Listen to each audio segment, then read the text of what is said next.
In the world of fine wine, there's always a question of who is the alpha. In Bordeaux, the 5 first grow chateaux are always in contention. I think this is the magic of Bordeaux. So far at our Pour Decisions, we've tasted Lafite, Mouton, Haut-Brion, and Margaux. But what about Latour? Drum roll.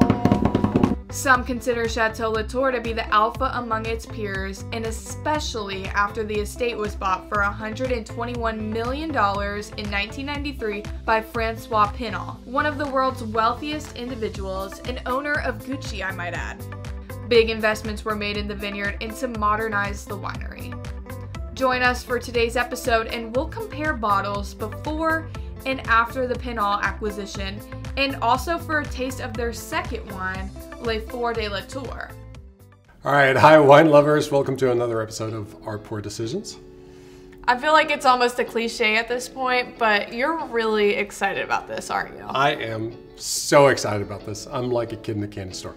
And I want to know, what's the big deal about Latour? Well, you know, wine collectors and Bordeaux enthusiasts are never going to agree on which estate or chateau is the greatest, but there are a lot of people that say Latour might be it.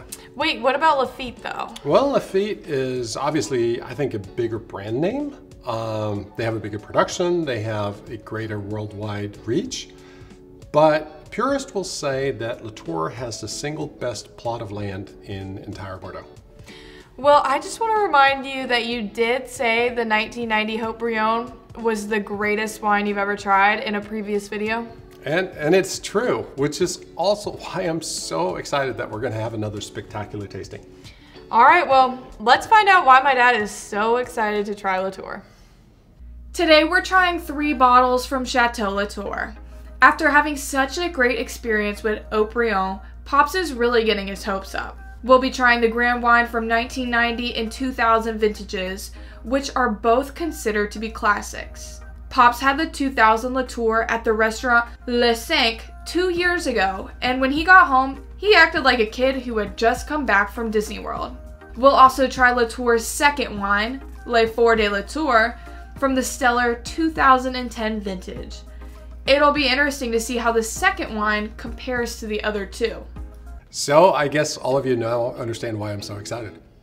And there's not a chance that any of these bottles are bad, right? Because I know you've been having some bad luck recently. Indeed, I have. You know what? I took a sneak peek. I think we're good. Hopefully. Well, one of the things we like to do on this show is give background information on the chateau. So let's go ahead and take a look at Latour a little more in depth. Chateau Latour is located in Bordeaux, France, and is one of the original 4 first growth estates from the 1855 classification. The chateau and the property itself is located just on the Pauillac side on the border with Saint-Julien. This is cab land, with about 78% dedicated to Cabernet Sauvignon, 17% Merlot, 4% Cabernet Franc, and 2% Petit Verdot. The Tower of Latour, which is on the Latour label, traces its origins back to 1331, but the original tower was destroyed towards the end of the 100-Year War between England and France. The tower that sits on the property today is actually a dovecote built in the 17th century. Chateau Latour began using stainless steel fermentation back in the 1960s, decades before other chateaux. An ambitious 4-year-long renovation was completed in 2003, and in 2012, Latour built a giant new storage facility and announced it would no longer participate in the primeur market, which is one of the hallmarks of the Bordeaux wine trade. Instead, the chateau would store its grand wines for 8 to 10 years and then release the wines to the marketplace when it deemed the wines ready. It is good to be owned by one of the richest people in the world. So we're back inside and we're trying red. Thank goodness. I gotta tell you, I loved the summer whites. They were great, but I love reds. I like whites. I'm not going to discriminate. I like them all. Well, I'm excited to see what the hype's all about and add this to my resume. Very nice. So what are your expectations, Stacey? I'm stoked to see how these wines have stood up, right? 1990 is a pretty stellar vintage. It's going to be hard for it to compete with the best wine we've ever tasted, right? The Haut-Brion from 1990. So I'm stoked to see how it did. 2010 for the Le Fort was a great vintage for that wine, the second wine for them. And the 2000, I mean, these are all great vintages. It's pretty exciting. And so what order are we going to try them in? So that's tough, right? There's a ton of different ways we could do this. I think we're going to jump in with the 2000, right?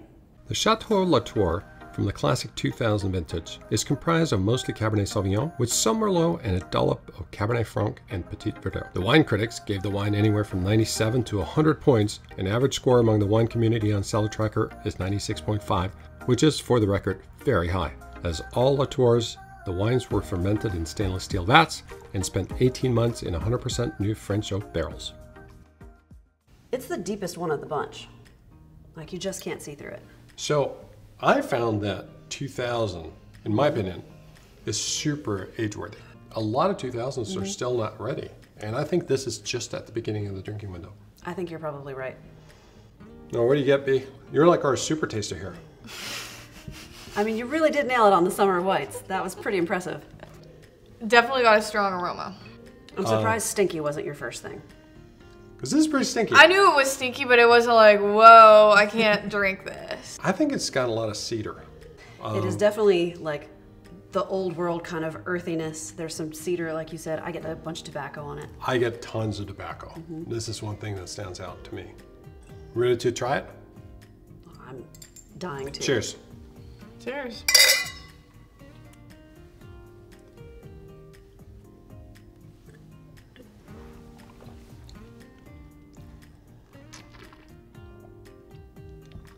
This still tastes pretty young to me.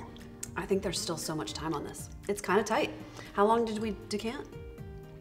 So it's been almost 2 hours. Yeah, I think. And it's still cool. The temperature's still right. It is, the tannins are still such a thing, such a presence. Yeah, I'm like, Yeah. This has how I an feel. exceptional long aftertaste. Oh yeah. And I think the tannins are sweeter at the end. You know those little candies that are like dried blueberries with like dusty cocoa chocolate wrapped around them? That's what I'm getting. okay, and you guys say I'm the super taster? That was a little nerdy, maybe. You guys made it seem like this had harshness to it, but I didn't pick up any harshness whatsoever. No, I definitely don't think harsh is the way I would go. But when I'm feeling those tannins and there's still a presence to them, and like the way that it's coating my tongue, not in a harsh way, but in a it hasn't given it all up yet. The one thing that strikes me about this wine is that it's very easy drinking. Super easy drinking. I can confirm that. Kind of begs for, can I just have one more sip, please? Is that the wine or is that you? Why not? I might be protecting my own feelings onto the wine. All right, so I think we can safely say that it's ready for business, but this will also be great in 10 years. For Probably even better, right? Yeah, absolutely. And if you want to know what happens with wine as it ages, please watch our episode on aging and the impact of aging. All right, Stacey, what's next in this lineup? Let's break this up a little bit and taste the second wine, the Les Forts de Latour. The 2010 Chateau Latour Grand Wine is considered by many as a modern-day classic. And although I have some in my cellar, we figured the wine would be much too young to be opened right now. Instead, we opted for the second wine, Les Forts de Latour. The second wine is typically made from grapes outside the 47-hectare L'Enclos vineyard, and other than using only half new oak, the Chateau told us the wine is treated exactly as the Grand Wine in order to create an exceptional second label. Latour also makes a third one, Pauillac de Latour from younger vines, but we will not be trying that today. I know you said the 2000 was the darkest one, but this honestly looks even darker to me. I think that's because you drank some of the first one. Oh. No, they're both pretty dark. I will agree with you, B. I think this is really quite dark. It's funny because they're very similar in the blends, right? They both got about the same amount of cab, but the second wine has more Merlot. Well, how is it made in terms of aging? This isn't designed to age for 30, 40 years, right? So they release each of these wines when they think they're ready to be drank. And this wine gets released about 7 to 10 years. The first wine gets released about 10 to 15 years. So they're hanging on to these wines with the intention of, this is when you should drink it. Way later is when you should drink this one. This feels early to me, but want to give it a try? Yeah. Okay. Cheers. Cheers. Cheers.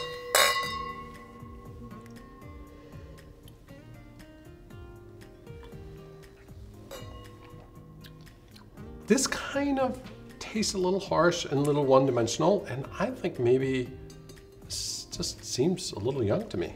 I think it seems a little young. I also think that the alcohol is a little out of balance. Wine lovers know this, that this happens to wines. Is there such thing as a dumb phase? And this feels like, maybe not all the way to dumb phase, because that's really extraordinary when you have a wine that's like that, but this feels like it's a little bit of a dumb phase, right? Because it hasn't developed any tertiary, but it's kind of lost the fruit, but it still has some tannins. It's kind of an awkward stage, it feels like. It is a little bit. I think, you know, we all get there. I had braces and funky hair. You know, we all go through these periods where we're like growing up and like you're getting to the point where all of your pieces come together really nicely. This one maybe still have some braces on. It's just not quite perfect yet. The second wines are not cheap. Yeah. Is that like not a great value? Think about all the other areas in the world where you can buy a $200 bottle of wine and get incredible wine. So, and we think about the fact that without throwing Latour under the bus, or any of these wineries that make a second wine, what is the second wine? This is them acquiring more property. Since 1855, when they were classified as a first growth, they've acquired new property. Is that part of their property as good as the L'Enclos, the original vineyard? Clearly not.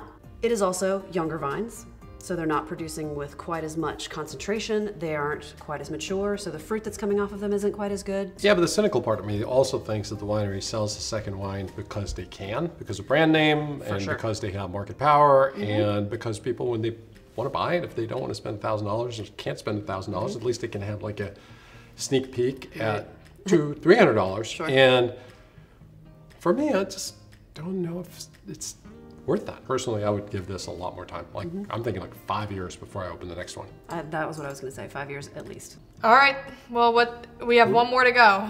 I think this is the one, right? Let's put this 1990 up. Drum roll. The 1990 Chateau Latour Grand Wine was produced prior to the acquisition by François Pinault in 1993. By all accounts, 1990 was also a great year for Latour and Bordeaux in general, and Robert Parker gave the wine 98 points upon release in 1993. The Chateau declined to confirm the final blend or production volume to us, so both represents our best guess based on other public information. The one hiccup was that the cork in our bottle was saturated and there were signs of very small amounts of seepage. Really quite a bit of wine is seepage all the way, and on this side you can see that it made it all the way through.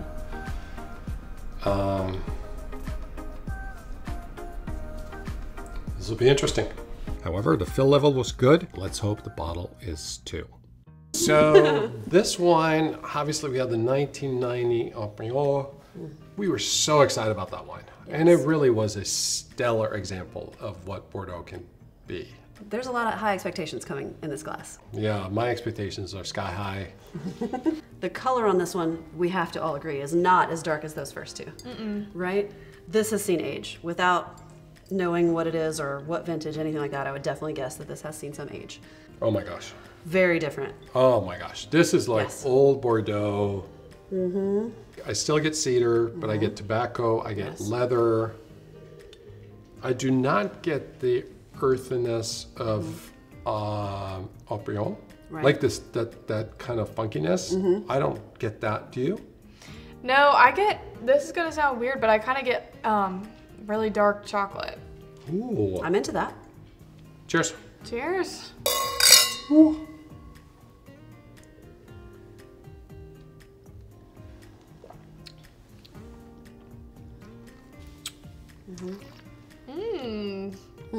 That's multi-dimensional.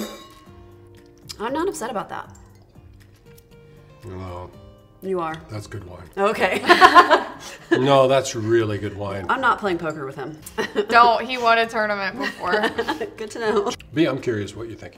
Well, like I said, to me, it's multi-dimensional. So I'm tasting one thing, and then it switches. I taste another thing, and then it switches again, and I'm like, whoa.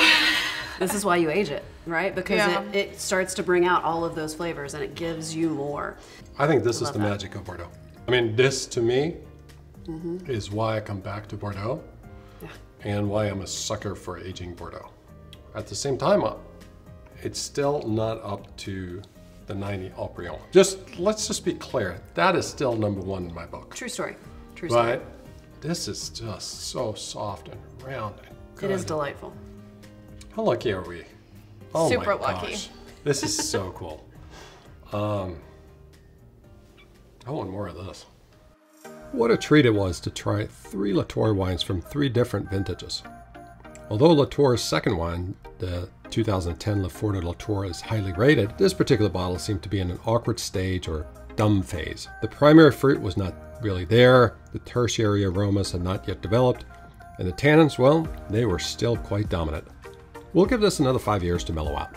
The 2000 was really soaring from the glass and felt rich with a long, expansive aftertaste.